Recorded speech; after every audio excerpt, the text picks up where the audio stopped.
Session में हम देखेंगे कि कंसिस्टेंसी कैसे मेंटेन रखें।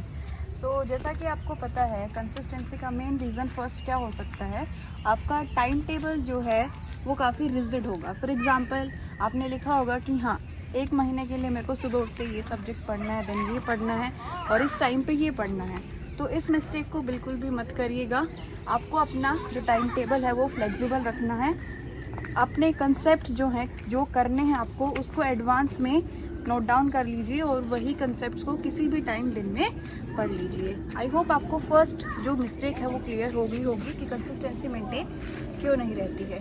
अब हम सेकंड बात करते हैं कंसिस्टेंसी की, कि आपका इन्वायरमेंट जो है वो काफ़ी इंपॉर्टेंट रोल प्ले करता है कंसिस्टेंसी मेंटेन रखने में।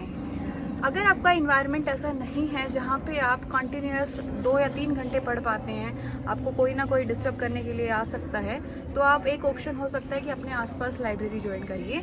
अगर आप लाइब्रेरी ज्वाइन नहीं कर सकते हैं तो अपने पेरेंट्स से, अपनी फैमिली मेम्बर से रिक्वेस्ट कीजिए कि 2 घंटे तक डू नॉट डिस्टर्ब मी। ठीक है।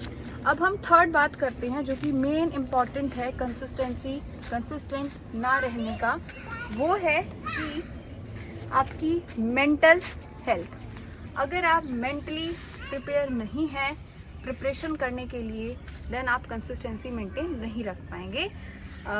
हो सकता है आप पिछले फेलियर से डिमोटिवेट हो चुके हो सकता है आप वैकेंसी ना आने की वजह से डिमोटिवेट हो चुके हैं। तो ऐसे टाइम पे क्या करिए, पढ़ना बिल्कुल मत छोड़िए, थोड़ा थोड़ा पढ़ते रहना चाहिए। पूरा दिन चाहे 6 घंटे मत पढ़ो, लेकिन 2 घंटे ज़रूर पढ़ो। और जब आपका मन पढ़ने का ना करे तो उस टाइम पे कुछ ऐसे सब्जेक्ट उठाओ जिसमें ज़्यादा माइंड का यूज़ करना ना पड़े। फॉर एग्जांपल, इंग्लिश और हिंदी में आप वोकेबलरी सेक्शन को उठा सकते हैं। ठीक है, आपको वो जस्ट क्रैम करना है जितना हो सके।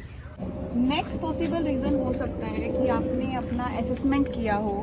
फॉर एग्जांपल, आपने जिस भी एग्ज़ाम की प्रिपरेशन कर रहे हैं उसका मॉक टेस्ट लगाया है और मॉक टेस्ट में जो आपका स्कोर है वो काफ़ी कम है, और कम स्कोर होने की वजह से आप जो है डिमोटिवेट हो चुके हैं कि इतना पढ़ने के बाद भी जो है आपको रिजल्ट नहीं मिल रहे हैं, तो क्या करना चाहिए। तो एक आपके पास ऑप्शन है कि आप इसको यहीं पे गिव अप कर दो, छोड़ दो। सेकंड ऑप्शन है to keep on moving, because mock test जो है एक ऐसी चीज़ है जिससे आपको मार्क्स आने की वजह से डिमोटिवेट नहीं होना है। ये एसेस करना है कि किस टॉपिक में कहाँ पे आप कमज़ोर हैं, और सिर्फ उस टॉपिक को दोबारा उठाइए और उस कंसेप्ट को दोबारा कीजिए और फिर उसका दोबारा से प्रैक्टिस कीजिए। और अगर आपको फिर से प्रॉब्लम आ रही है तो उसका रिवीजन करिए। So key to success in any government exam is, अपना सिलेबस कंप्लीट करो, prepare your syllabus, finish your syllabus, revise it on multiple basis and give mock test जितना हो सके। Thank you for watching the video. Don't forget to like it, share it and subscribe with your friends.